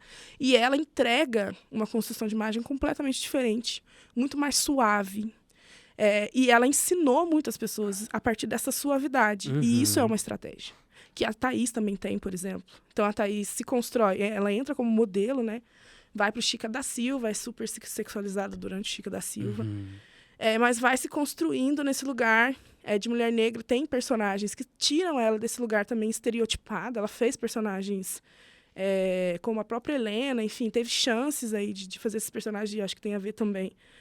Vou trazer o palatável para cá, porque a Thaís também tem uma estética, ela é muito bonita. Ela não é uma mulher negra retinta. Então, o próprio pai da Beyoncé já falou isso. Porque se a gente olha para as Destiny Childs, a Beyoncé era mais clara, e ela é quem explodiu. A Kelly ainda é cantora, mas a Kelly é retinta. Uma mulher negra retinta que não tem a projeção midiática que a Beyoncé tem. Então, também tem a ver com essas questões de cor da pele. Assim, artistas negros, geralmente os que são massivos, são artistas negros de pele clara. E aí eu tô falando de Beyoncé, tô falando de Rihanna, eu tô falando de Emicida. Tô falando assim, não que eles não sejam negros. É óbvio, são pessoas negras ali que estão numa militância. Mas tem os traços negroides que você mencionou mais tarde. Mas ainda tem a questão do colorismo, que pessoas retintas, ainda existe uma resistência em se trazer para esse lugar massivo. Assim, se eu for perguntar quem é um cantor retinto, massivo, no Brasil hoje, quem? Tiaguinho, que ainda tá nesse lugar que a gente nicha, né? Que é pagodeiro. Não que a gente nem fala que ele é cantor, ele é pagodeiro. É diferente. Então, eu acho que tem essa questão de que essas celebridades negras, elas desenvolvem estratégias, tanto para não ficarem aprisionadas criativamente nesse lugar de expectativa e nesse lugar de racismo, quanto para irem conseguindo chegar nesses espaços e educar o público que está se consumindo para entender o que elas estão produzindo, porque A gente tem que ter um certo repertório para entender o Black King da Beyoncé, por exemplo. Você tem que ter um repertório para entender o que é o Formation. Então, assim, eles também têm que ir, porque a gente está produzindo valores. É isso que eu falei. A performance é a chance de estar visível, de falar, de produzir entretenimento, música, produzir peça de teatro, produzir filme, produzir novela. Tudo isso produz na gente repertório. E quando a gente não tem diretores negros, produtores negros, pessoas negras produzindo cultura, a gente não tem uma produção de repertório que inclua essas pessoas. Então, até quem vai consumir, às vezes, não é porque a pessoa não gosta, porque ela não tem repertório para consumir. E aí eu classifico aquilo como menor. Por que as pessoas classificam samba como um ritmo simples? Porque elas não têm repertório para entender que o batuque que está ali, o ritmo que está ali, tem uma complexidade muito maior do que outros ritmos. Que a gente fala, por exemplo, eu já assisti uma entrevista do Djavan, em que ele vai falar que ele odiava um crítico que falava que as músicas dele eram fantasiosas. E aí ele fala assim, as minhas músicas, eu tô contando histórias, às vezes conto histórias de orixá. Então, assim, é porque as pessoas não tinham repertório para entender o que ele estava falando na música. Então, tem a ver com você também educar o seu público. A Beyoncé educou o público dela para consumir o que ela entrega.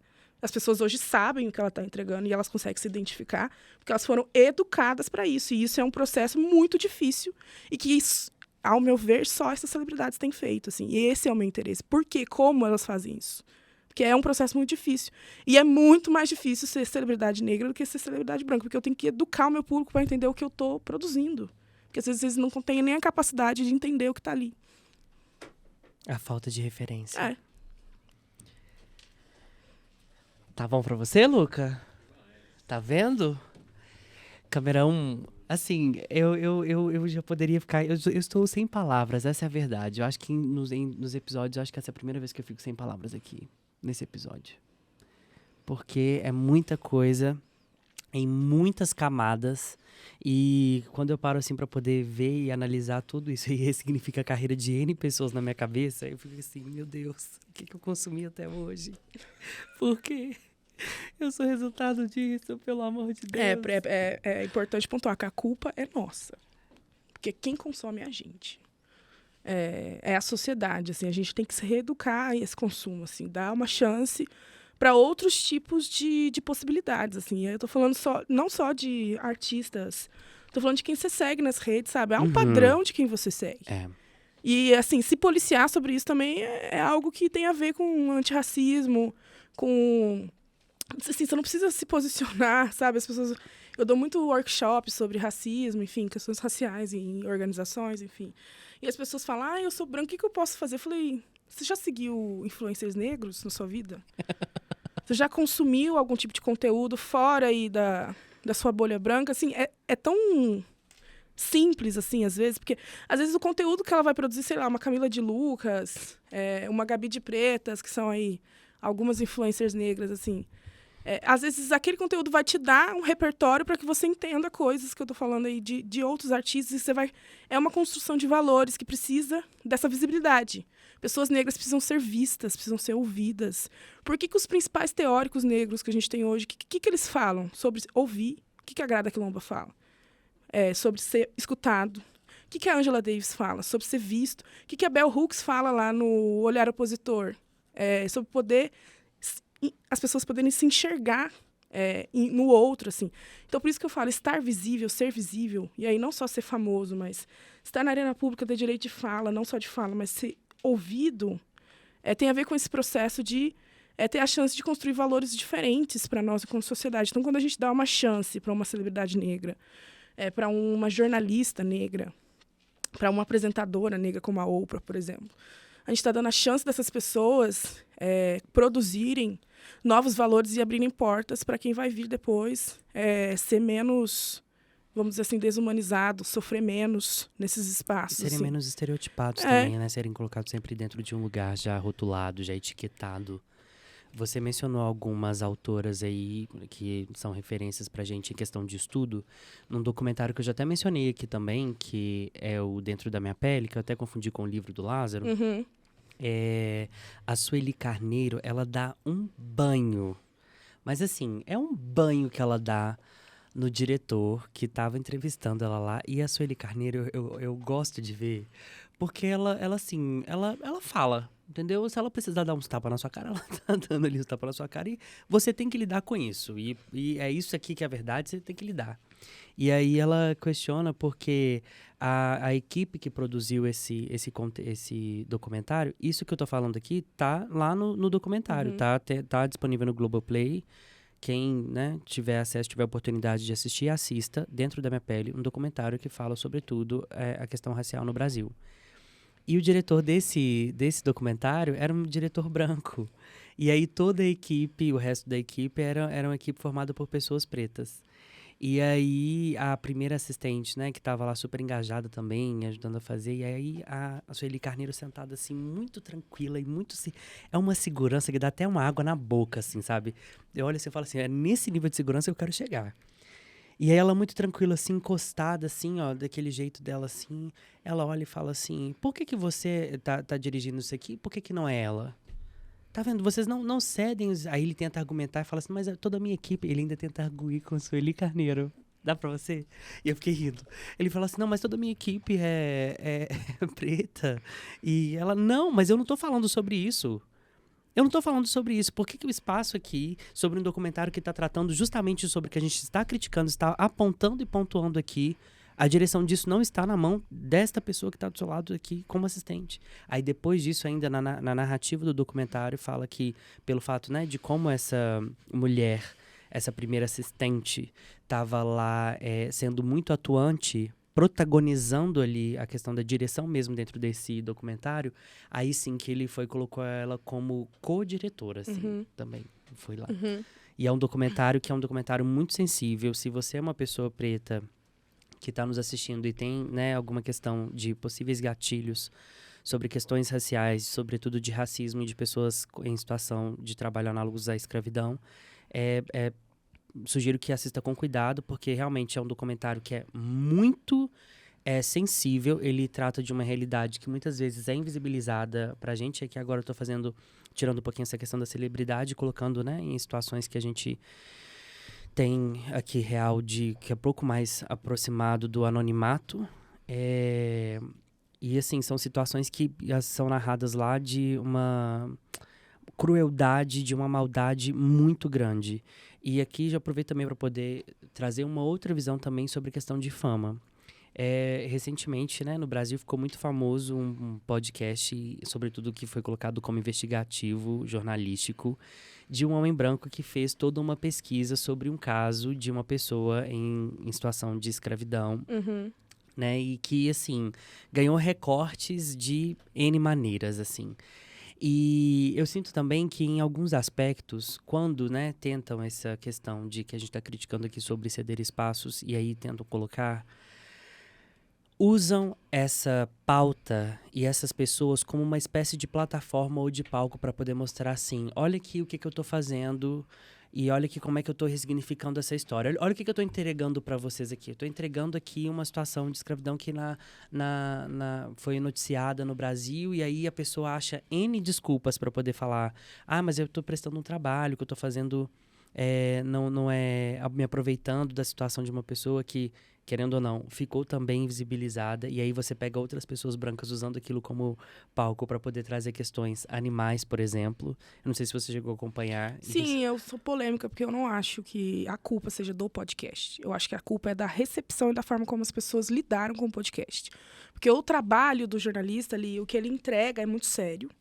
E eu acho que ele discute muito mais o problema de branquitude, da pessoa branca e de como a gente aceita essas pessoas, do que demoniza ou vai usar o sofrimento de uma mulher negra, que ela aparece em um episódio narrando, e é necessário narrar, para se dimensionar o tamanho do absurdo que essa mulher está solta ainda hoje. Mas o trabalho jornalístico que ele faz e o que ele entrega, de fato, é um retrato escrachado da branquitude brasileira, que está ali, que é aquilo que a gente vê ali no documentário. Só que o que a gente faz com o que ele entregou, que é o problema. Que é a gente ir lá querer tirar foto da casa, que é a gente querer celebrizar essa mulher branca. Então, assim, eu acho que não é o conteúdo do podcast que é problemático. Nunca parei pra analisar. Eu acho que é o que a gente, como pessoa, faz e como a gente consome esse podcast e quer celebrizar as pessoas que estão nele. E aí a gente dá muito mais foco pra essa pessoa branca, e não pro horror que ela é, mas muito mais pra querer saber, essa curiosidade, né, que a gente tem, de querer ver essa casa, pesquisar a família, né, que é uma família de posses aí, paulistana, de Higienópolis aí. E não pegar no teor mesmo do que tá ali, que é uma mulher branca que viveu a vida toda solta, por mais que uma casa caindo aos pedaços, fétida, e que escravizou por 30 anos outra pessoa. Assim. Esse é o ponto. E que é, de novo, um retrato escrachado da sociedade branca brasileira, alta sociedade branca brasileira, e de todos os mecanismos que essa sociedade tem à mão para usar para se manter nesse lugar de privilégio, solta aí, que foi o que ela fez, né? Vir pro Brasil, sair aí do FBI, conseguir fugir aí dessas questões. Então, eu acho que o podcast entrega é um conteúdo de fato, assim, de olhar para essa branquitude, de sinalizar como ela é medíocre, como ela é podre.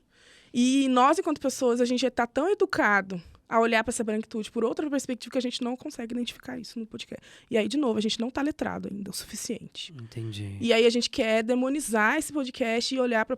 Eu tenho essa opinião. Eu li alguns textos sobre essa questão... e eu acho que, de fato, há aí algumas produções que usam, inclusive, o sofrimento negro como entretenimento. Era esse ponto que eu queria trazer. Algumas séries que eu já assisti, inclusive, de terror. O gênero do terror tem usado muito, muito, muito isso, suspense também. Mas eu não acho que seja o caso da Mulher da Casa Abandonada, que é esse podcast. Já ouvi outros que fazem, mas não acho que seja esse caso. Mas existe. E é recorrente, né? Porque, assim, há um prazer em ver o outro que está localizado nesse lugar de subserviência, sofrer. Há um prazer em assistir filme, né? Porque, assim, o Muniz Sodré, que é um professor aí da Federal do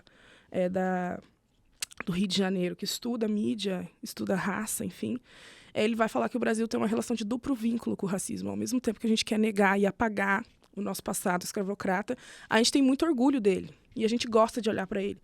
E aí ele vai falar muito das nossas relações com essas novelas de época, por exemplo, como Sim a Moça, que são novelas que colocam o racismo nesse lugar de entretenimento. O racismo não.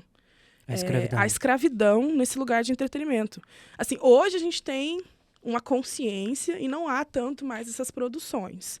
Mas a gente vem de um histórico de inúmeras novelas, inúmeros filmes, em que isso aparece como algo assim normal, corriqueiro, como algo que não vai atingir aí a maioria da população brasileira. Eu não tenho estômago para assistir, por exemplo, filmes que vão contar a história de escravização de pessoas. A não ser assim, que esses filmes mostrem uma história de resistência, em que essas pessoas, sei lá, estão como Mulher Rei, por exemplo, que é o novo aí da Viola Davis. Em que ela vai mostrar, né, um processo inicial, e que é um filme importante para a gente, enquanto brasileiro, se letrar de novo. Porque é um filme que mostra uma das regiões da África que nós mais recebemos escravos, e que vai mostrar o período em que a colônia portuguesa está chegando ao continente africano e começando a transformar um sistema de escravização, né, que existia na África, que tinha essa dimensão tribal, né, em que se escravizava por perda de guerra e outras questões, mas o escravo ele não tinha a dimensão comercial que foi dada pelo colonialismo e pela Europa.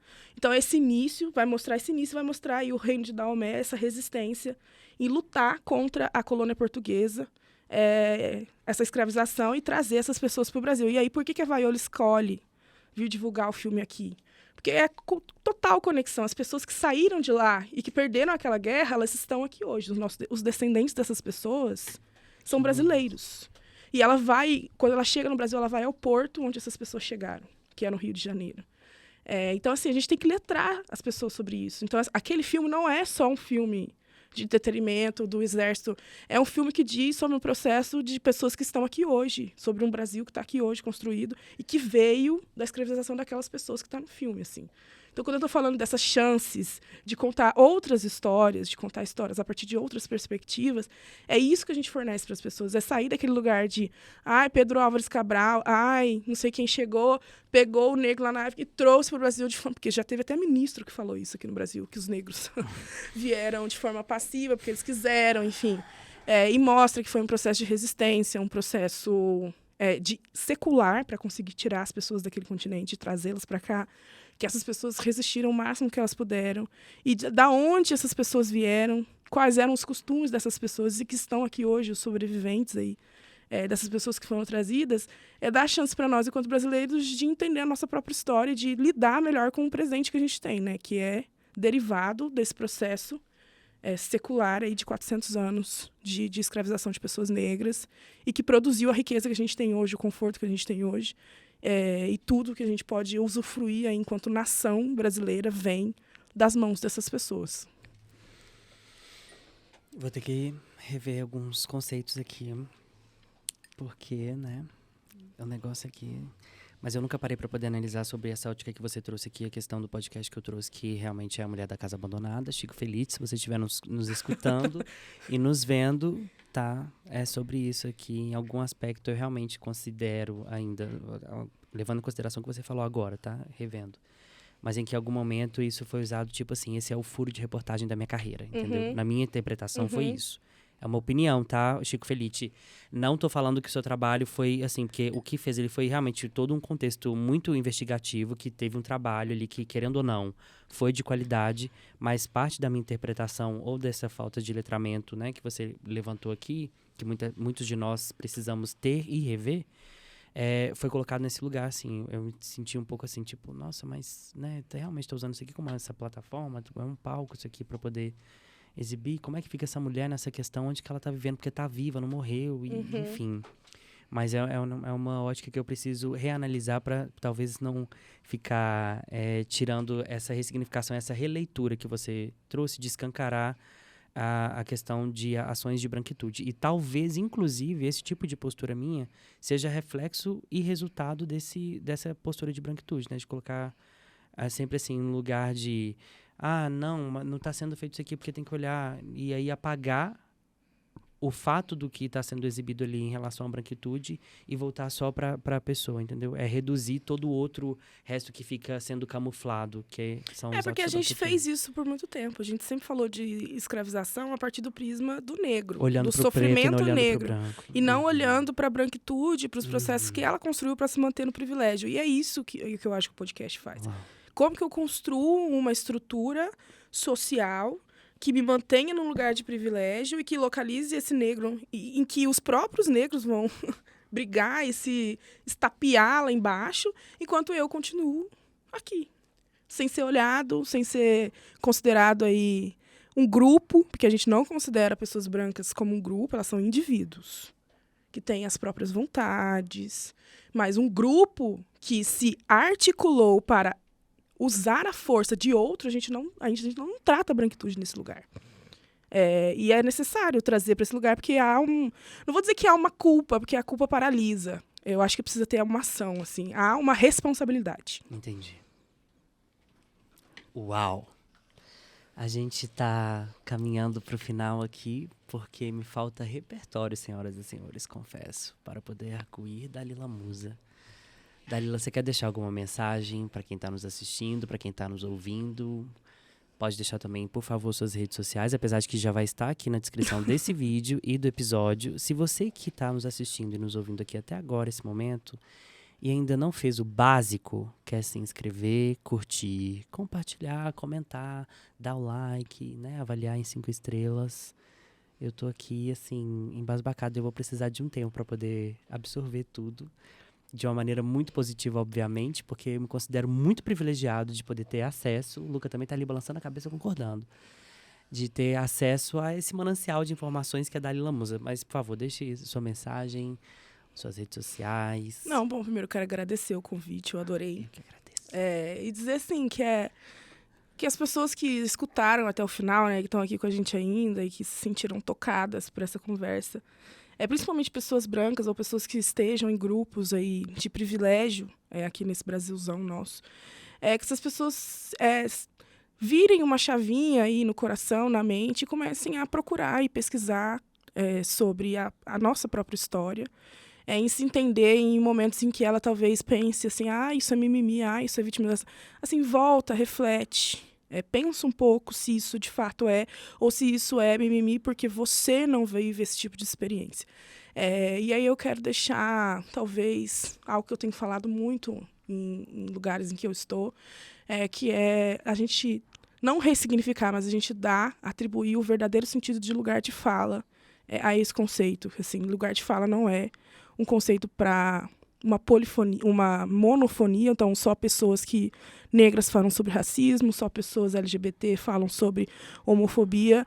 Lugar de fala é um conceito para se localizar no mundo, então entender de onde você fala, de onde que você propaga aí o seu discurso, e a partir do entendimento enquanto sujeito de um lugar que você está, e aí pode ser um lugar de privilégio ou um lugar aí de opressão, que você desenvolva estratégias para que menos pessoas estejam localizadas nesse lugar de opressão. Então, quando a gente fala de lugar de fala, não usem o conceito para se calar diante de situações que você precisa falar. Então, pessoas brancas, ao verem situações de racismo, precisam se posicionar. Pessoas, homens que vejam outros colegas tentando abusar de mulheres, sendo sexistas, precisam se posicionar. Pessoas heterossexuais que veem pessoas homossexuais sofrendo preconceito, apanhando, precisam se posicionar. E esse posicionamento tem a ver com o combate a essas opressões, para que, em algum momento aí dessa nossa caminhada, a gente fale de lugares diferentes, mas com respeito e com uma preocupação com a condição do outro, de sujeito, como eu falei aqui, e não desumanizando esse outro. Então, assim, acho que de fato, construir um repertório para que a gente tenha um olhar mais humano e um olhar mais empático mesmo, e aí não empatia nesse sentido massificado que a gente usa, mas no sentido de ação e de construção mesmo. De uma nova sociedade, e eu acho que ela só vem a partir do momento que a gente vira essa chave e começa a estudar. Eu acho que é difícil, não é legal, é incômodo, não vai ser super maneiro, mas tira da gente esse lugar e talvez essa passividade que eu acho que trouxe a gente até esse lugar que a gente está hoje. E eu espero que a gente não esteja confortável nele. É isso. Não se confortabilize aqui. Para você que me viu e me assistiu, ou me assistiu até aqui, eu estou, assim, extasiado. Eu estou aqui, em um estado contemplativo. Essa é a palavra. Eu espero que você tenha sido tocado da mesma maneira, ou até mesmo mais do que eu fui tocado aqui hoje. E eu quero te agradecer por estar aqui. E eu espero que, de acordo com o propósito desse meu projeto, do Menor Condição, eu tenho certeza que não teve a menor condição de você não ter mudado uma ideiazinha na sua cabeça. Porque o que teve aqui, senhoras e senhores, foi informação. E eu espero que a gente realmente consiga, de novo, eu falo isso sem o menor medo de ser repetitivo, trazendo à nossa memória aquilo que alimenta a esperança de um futuro bom. E que tudo aquilo que a gente recebe, seja por um episódio de podcast, por uma entrevista, ou por algo que a gente consome, ou quem a gente elenca e elege na nossa vida como celebridade, ou como a gente também se coloca como celebridade na vida dos outros, venha a ser recheado de significados reais, palpáveis, identificáveis e de identidade. E que você possa ser um agente disso também, para o bem. Para o bem. Se for pro mal, fica quietinho, tá? Fica na sua, porque a gente não é obrigado, tá bom? Quero te agradecer mais uma vez, Dalila, por estar aqui, por ter topado isso. Esse foi e é o Menor Condição, o podcast que, como vocês já chegaram à constatação, não tem a menor condição de você deixar de ouvir ou assistir. Eu encontro vocês na semana que vem. Um beijo.